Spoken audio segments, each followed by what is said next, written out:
तेरे को सब उपदेश दिए पर एक बात का उपदेश नहीं दिया। वो कौन सा? भगवान की तपस्या। और वो तेरी मौसी ने आज प्राप्त करा दी है। अरे इस पिता की गोद में क्या बैठने की आस करता है? उस परमात्मा की गोद में बैठने की आस कर। तू इस राज्य की क्या आस करता है? अगर वो प्रसन्न हो जाएगा तेरे तो तुझे त्रिलोकी का राज्य दे देगा। इसीलिए तू अभी चला और भगवान को प्राप्त कर।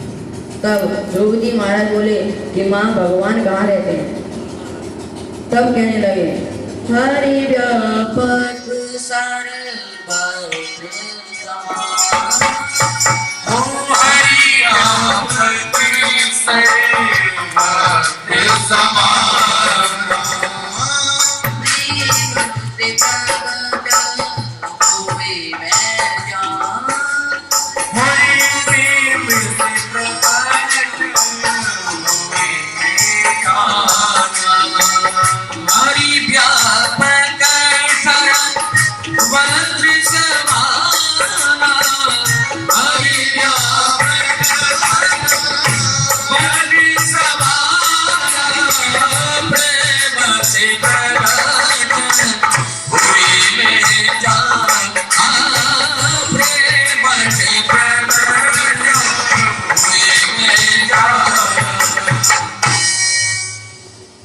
तब माँ बोली, प्रीति महारानी बोली कि हम में तुम में फर्क कम है।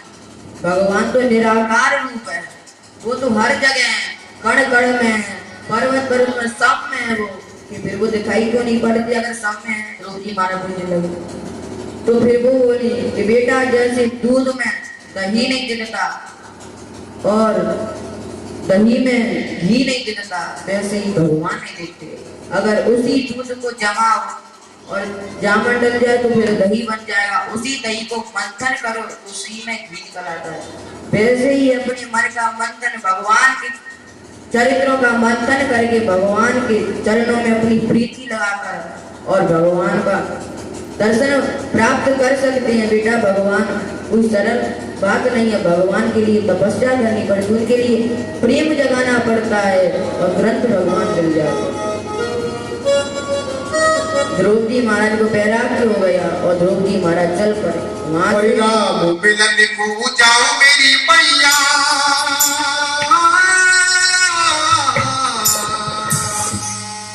राम मिलन को जाओ मेरी मैया, कर ले मन में दी मौसी की बोली में कहीं करे जा तुझे। मौसी की बोली में कहीं करे जा तुझे। राम मिलन को जाओ मेरी मैया, कर ले मन में दी। राम मिलन को जाओ मेरी मैया, कर ले मन में दी।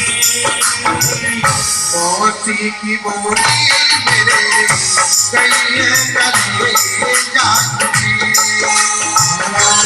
मौसी की बोली मेरे कहीं करे जा तुझे।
ले माता ध्रुव तेरा जाता है, नाम नाम ले माता ध्रुव तेरा जाता है, और जिंदा रहा तो फिर मिलेगा,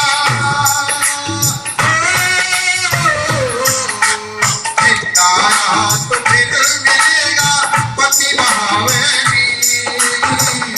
मौसी की बोली मेरे गई है कभी जाती, मौसी की बोली मैया चले जाती। मेरा मिलन पूजाओ मेरी मैया कर ले मन मेरी। मौसी की बोली मेरे गई है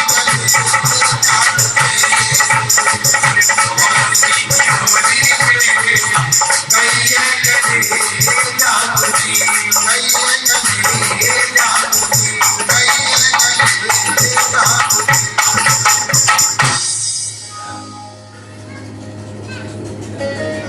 जब द्रौपदी महाराज को बैराग किया गया और द्रौपदी महाराज जंगल के लिए चले गए, तो इधर उत्तानपाद महाराज को पता पड़ा कि ऐसे ऐसे द्रौपदी जा रहे हैं, तो वो प्रलोभन देने लगे कि हम एक गांव का राजा बना देंगे तुमको, तुम मत जाओ जंगल में।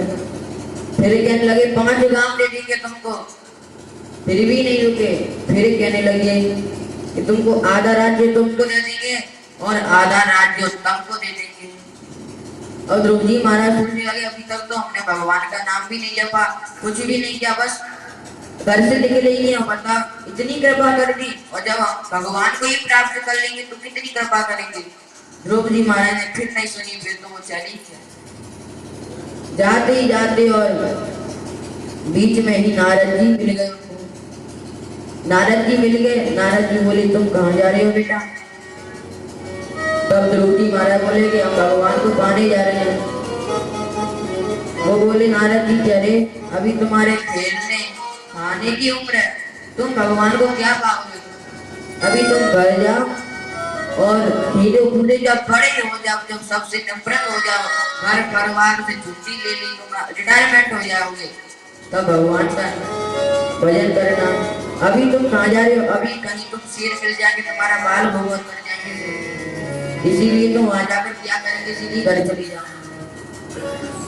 भी नहीं माने, भी करे हम तो जाएंगे। तब नारद जी फिर बोले कि न फिर मृगयंतोपि तीव्र योगी न समाधि न, कि जो बड़े बड़े संत भाई हैं, बड़े बड़े योगी भाई को समाधि लगाते हैं, उनकी मुक्ति तर जाती है, स्वर्ग प्राप्त कर लेते, पर भगवान की दर्शन नहीं पा सकती।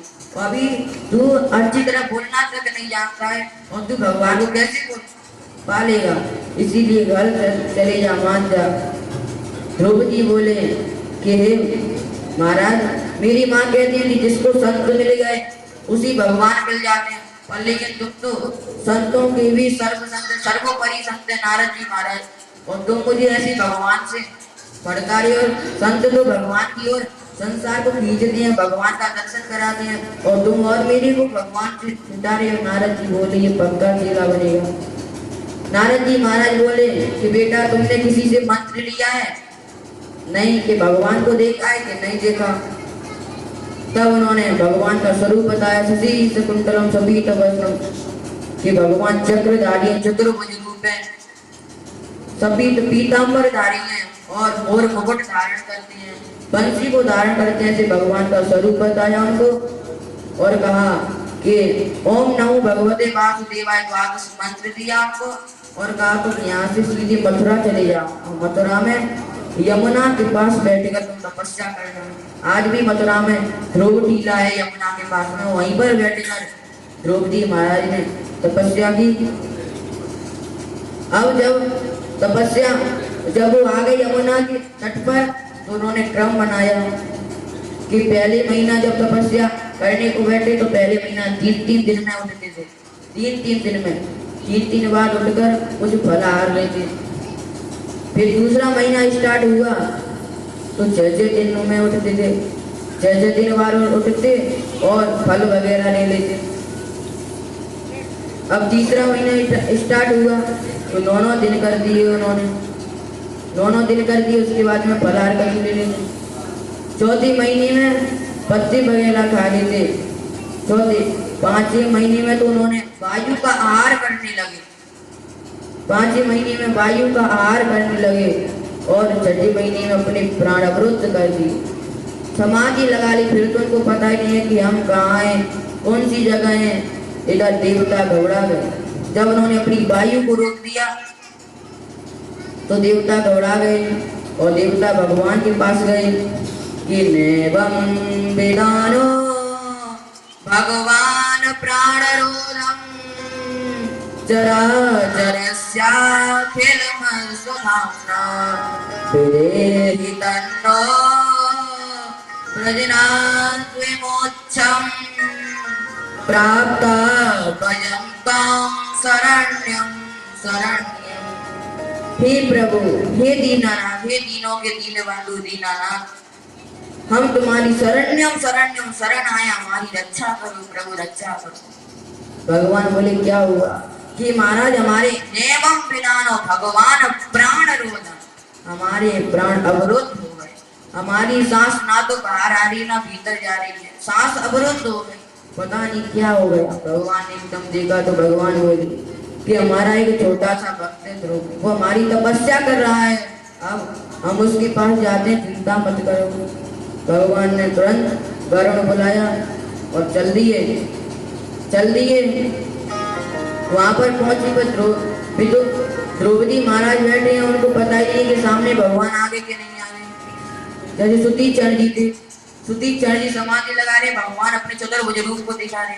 अब भगवान उनके सामने आ गए, उनको पता ही नहीं है कि भगवान सामने है। पर लेकिन भगवान ने जब ना रूप बटाली एकदम विकल हो गए, देखा सामने भगवान, तो उसी झांकी में वो लीन है आज। तो भगवान अपना चतुर्भुज रूप उनके हृदय से हटा लिया, एकदम विकल हो गए, एकदम आंखें खोली से भगवान सामने। अब वो स्तुति करने जा रहे हैं, स्तुति करना चाह रहे हैं, पर लेकिन कुछ आता ही नहीं है, बोलना ही नहीं जानते, तो स्तुति कहाँ से करे। भगवान उनकी बात समझ गए। भगवान ने अपना शंख उठाया और शंख चिमार दिया उनकी गलुआ पर, तुरंत उनको चारों में सबका ज्ञान हो गया।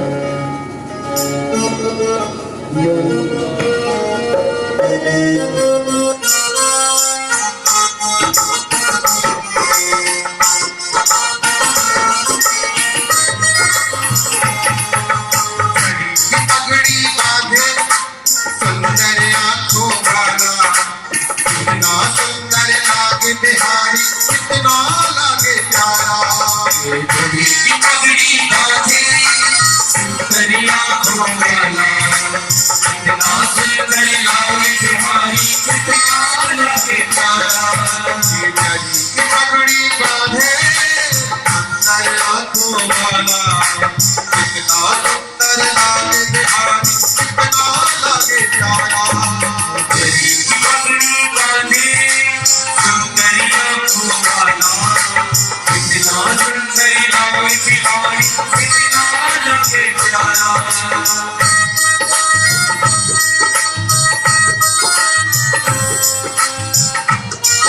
पगड़ी बांधे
की माला हाथ में कंगन पहरे गल में जंती माला कितना सुंदर लागे बिहारी कितना लागे प्यारा गले की पगड़ी बांधे नरनाथ भुलारा कितना सुंदर लागे बिहारी कितना लागे प्यारा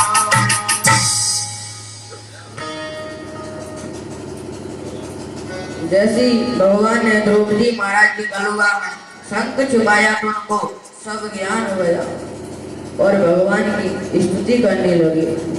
युक्तम प्रविश्य मम वाचमिमां प्रसुप्तां संजीवयत्य किल भक्तिधरं स्वधाम्नम् अन्यास्य हस्तचरणश्रवणत्वगादि प्राणान्नमो भगवते पुरुषाय तुभ्यम्। हे प्रभु मूकं करोति वाचालं, प्रभु मेरी सोई हुई वाणी को यत्न प्रवेश्य मम वाचना प्रसुप्ता, मेरी वाणी को तुमने सोई हुई को जगा दिया। उन्होंने बड़ी भगवान की प्यारी स्तुति करी। उसके बाद में भगवान ने कहा कि तुम वरदान मांगो। जब वरदान मांगने को कहा तो द्रौपदी महाराज बोले मुझे कुछ नहीं चाहिए प्रभु। तब भगवान बोले कि नहीं, जब तुम वहां से चले थे तो तुम्हारे मन में राज्य की भावना आई थी कि मैं आज राजा होता। जब द्रौपदी महाराज वहां से चले थी तो एक राजा की सवारी जा रही, और राजा की सवारी जा रही तो उस पर चौर ढो रहे, कोई पैर धो रहा है, कोई पैर दाव रहा है। जब वो देखा द्रौपदी महाराज के मन में एकदम गिलानी आ गई और उनके मन में राजा की भावना आ गई। जब रामायण में भी प्रसंग मिलता है कि जब विभीषण में रावण ने लाख दिया तो उनके मन में भी कामना थी कि मैं आज राजा होगा। और जब से ही भगवान के पास पहुंचे तो भगवान ने कहा लंकेश करके पुकारा है उनको। वैसे ही आज द्रौपदी महाराज के मन में राज्य की भावना, तो भगवान ने कहा ध्रुव सकलानि जपेउ हरिनाम, ध्रुव सकलानि जपेउ हरिनाम, वायु अचल वायु भक्ता